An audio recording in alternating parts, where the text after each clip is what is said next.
Pozdravljeni, dragi otroci! Dobrodošli v YouTube kanalu Moj knjižni kotiček.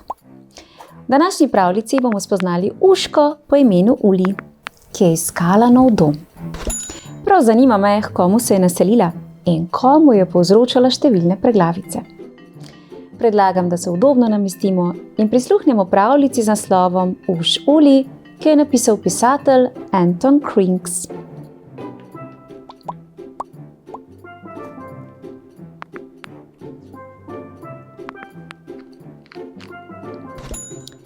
Nekega lepega dne je Uš Uli padla z glave svetlolase punčke, ki se je igrala na vrtu.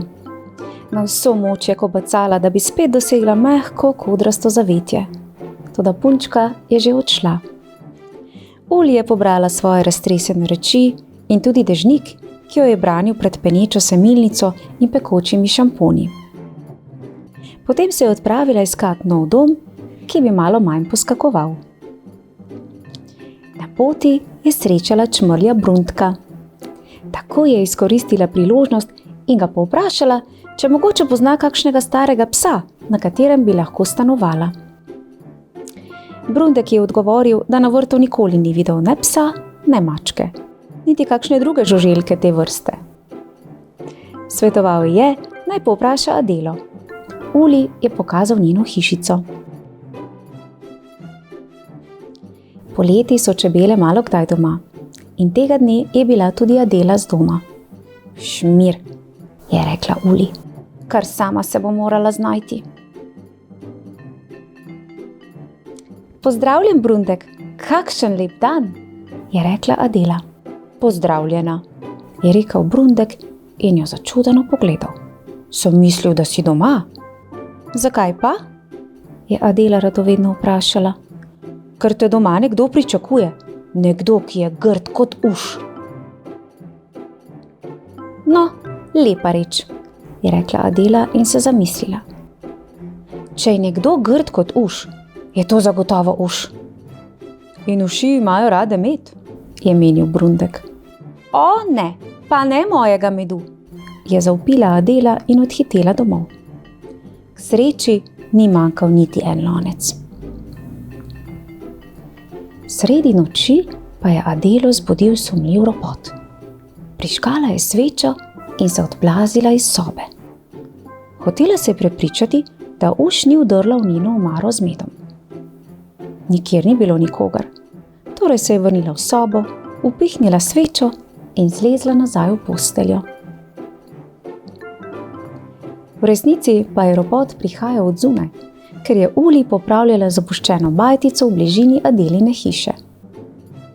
Prva reč, ki jo je Adela drugo jutro zagledala, je bila uš, ki je ravno pribijala tablo z napisom Frizerski salon Uli. Adela je bila lišpava in je še istega dne odšla k frizerju. Lahko vas počešem malo bolj mladostno, je rekla Uli in se vrtela okoli Adele. Ko je končala, ji je ponosno podržala ogledalo z vseh strani. Čebela si je ogledala svojo novo frizuro. Rekla je samo, to pa je res sprememba. Bila je nestrpna, da se pokaže vsem svojim prijateljem. O, srček, si danes počesana kot čopič, jo je vprašal Brundek. Ne, kot palma si hotel reči, je glasno ogovarjal Metulj Matiček. Hvala, no, je zakotrnjala čebela. Adelini prijatelji so imeli z njeno frizuro svoje veselje. Medtem pa je Uli obiskal vrtni palček.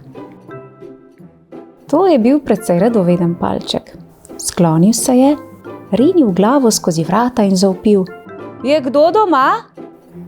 Še tisti hip pa je naša uš poskočila in se skrila v njegovo brado. Zato Uli tudi ni bilo doma, ko je Adela vsa besna prifrčala nazaj do nje. Na poti je srečala le vrtnega palčka, ki ki se je živčno praskal po bradi. Čudno. Joj, tale uš Uli je pa res simpatična in na precej izviren način si je poiskala svoj novi dom oziroma novo žrtev, kaj ne? Ubogi palček, ki morda še danes ne ve, zakaj se toliko praska po svoji bradi. Ali pa si je morda uš Uli poiskala svoj novi dom, le kdo bi vedel. Otroci, pobrskajte po YouTube kanalu Moj knjižni kotiček in zagotovo boste našli še kakšno zanimivo pravljico. Uživajte in se kmalu spet slišimo. Čau, čau!